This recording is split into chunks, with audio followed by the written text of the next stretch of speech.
Unintended Heroes, making the best of an awful mess. Heroes, unintended heroes, and here's what we should learn. When everything goes wrong, remember God is strong. Heroes, God's intended heroes.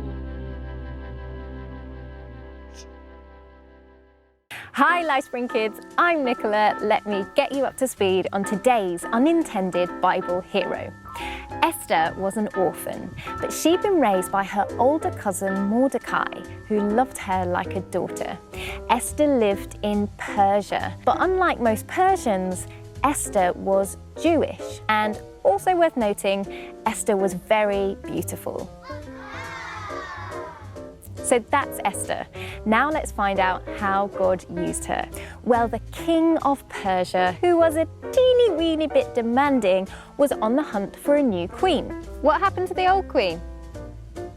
What? Bit harsh? So the king decided to put on a kind of beauty contest where the winner would get to become his queen. Now remember I said that Esther was very beautiful. She caught the attention of the king, and in this crazy game show style contest, she won. Not a toaster, not an Xbox, a crown. Esther became the queen of Persia, all because of her God-given beauty. But this was just the start of Esther's journey. Now the Persians didn't like Jewish people, and Esther was Jewish, and now Esther was married to the king of Persia. Awkward or what? Well, she kept her Jewish heritage a secret. She never talked about it, and the king, none the wiser, was very happy with his beautiful queen. But here's where it gets really interesting.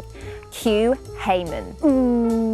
You can't be a Bible hero without the odd baddie rocking up. Haman really didn't like the Jewish people, to the point that he came up with an idea that would threaten their very existence. He persuaded the king that the best course of action would be to kill all Jewish people. And the king agreed. No! What a doofus. Oh, King Haman, you sneaky beast. That's a proper baddie. Yep, Haman's a baddie. Esther couldn't stand by and watch her people be wiped out. But what was she going to do? She is the queen, right? Can't she just go and have a little word with the king? But ancient Persia was a different culture to what we're used to now. Firstly, you couldn't just wander up to the king for a chat, even if you were married to him. If you did, you ran the risk of having your head chopped off or being fed to the lions for being so bold. Okay, that's more difficult. That's tricky. Esther went to her cousin Mordecai for help and wisdom. She was feeling so alone in this big, big palace. He reassured her and told her that maybe, just maybe, she had been born for such a time as this. That gave her hope. She remembered who she was, a child of God. She trusted that her God was with her and that her God was stronger than her fears and worries. She boldly approached the king, and God was with her because the king showed her favor. The Persian people couldn't believe it at the time because that was just not the way things were done. And yet, Esther got the king to agree to another meeting. And after that, another, until the time was right for Esther to ask the king outright not to kill the Jewish people. She revealed all and told the king that she was in fact Jewish, and the new proposed law would mean killing her.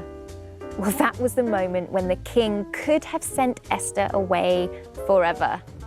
Eesh. What a cliffhanger. Nah, we'll keep going. The king showed Esther more favor.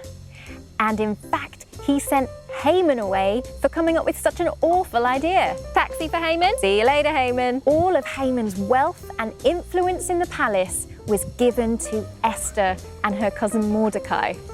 Amazing. On her own, Esther wasn't the most influential of people, but God positioned her to have access to the most influential people in the nation. Esther used her God-given position to change the course of history. Oh yeah, and when Esther saved the Jewish people, She also saved the children they would go on to have, and the children they would go on to have, and their children, all the way through to Jesus Christ himself. Wowza. Have you considered that you could have been born in the time of ancient Persia, or the time of the Romans, or the ancient Greeks, or the Victorians? But no, God has you here, today, now. Where has God placed you to be a person of influence? In your school? In your street?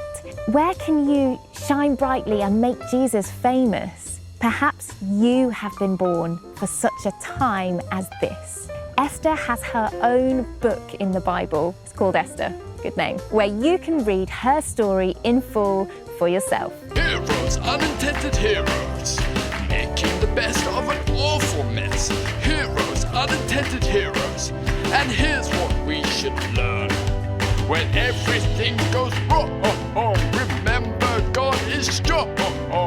Heroes, God's intended heroes.